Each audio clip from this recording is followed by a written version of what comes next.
Good afternoon, fellow real estate investors. Just want to go over something that's a pretty important subject. It's how to purchase single family rentals. Because right now I think we're in a great market for it. One, we're still seeing appreciation, which is pretty important. That's the second thing. And third, it's the best way to build long-term wealth and be able to pass money down from generation to generation. Yeah, they can be a headache at times, right? But if you manage them properly, you can keep your headaches to a minimum. So I want to go over some of the criteria you need to do when you're looking at these.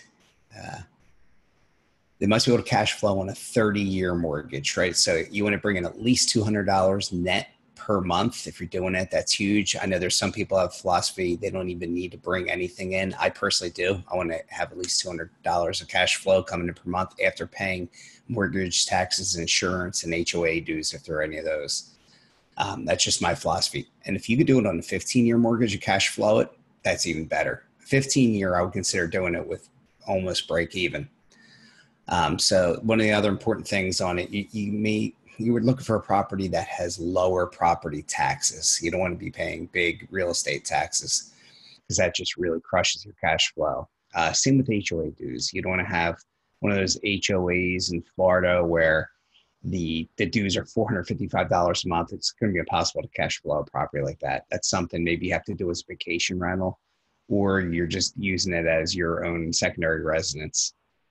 And thirdly, and most importantly, what you're looking at, it needs to be in a good market. So a market that's growing, one that's got good job growth, good potential, not one where jobs are fleeing and companies are leaving the area, like New York. New York is, you got companies fleeing, and in Texas, you got companies going there.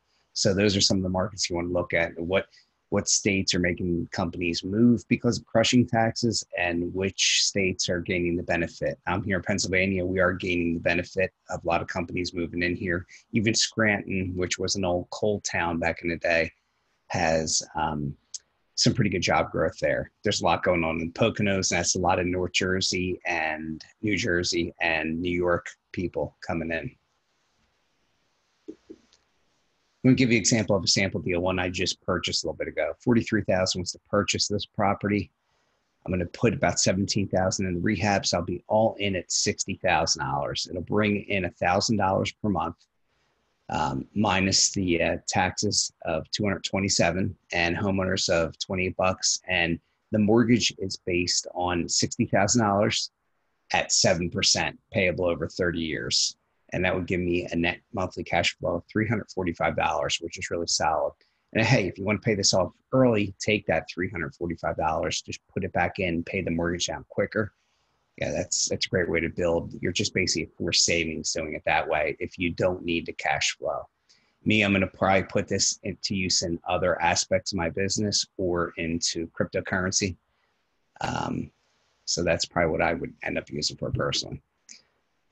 Resources for you to use in your research. Rentometer, it's a great one. You plug in the address of many bedrooms. It'll give you the average rents for that particular property in that area. You'll see a bunch of comparables.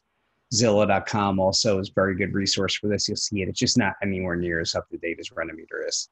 Realtor comps are obviously always the best way to do it, looking at those. Realty.com. It gives you great resources as far as what the market is like, if it's a good neighborhood, a bad neighborhood, what the demographics look like there, which is pretty important. And then Craigslist, obviously, for looking at comparable rentals. Best resource out there actually for looking at rentals, because there's so many of them. Everybody lists their rental on Craigslist. So you get a lot of good, you don't have sold comps, obviously, or comps that were rented, but you have what's on the market right now. And you see, sometimes if you're looking at it over a week or two, you can see how quickly things do move. So those are the best resources for you. Good luck with it. And if you have any questions, feel free to contact me. Thanks.